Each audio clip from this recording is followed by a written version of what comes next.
একটা মেয়ে তার জীবনের চরম শত্রুকেও একদিন ক্ষমা করে দেয়, কিন্তু তাকে প্রেগনেন্সির সময়ে যে একটুকু কষ্ট দিয়েছে তাকে কখনো ক্ষমা করে না।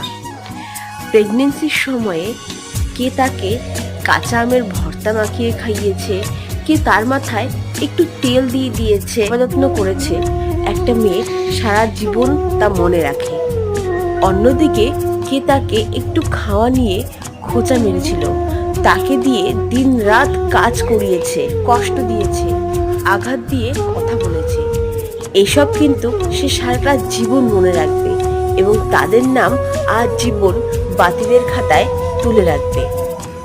আসলে প্রেগনেন্সিটা একটা মেয়ের জীবনের এমন একটা সময় যখন তার মন কোনো যুক্তি, পরামর্শ, নিয়ম বোঝে না, সে শিশুর মতনই অবুঝ হয়ে যায়।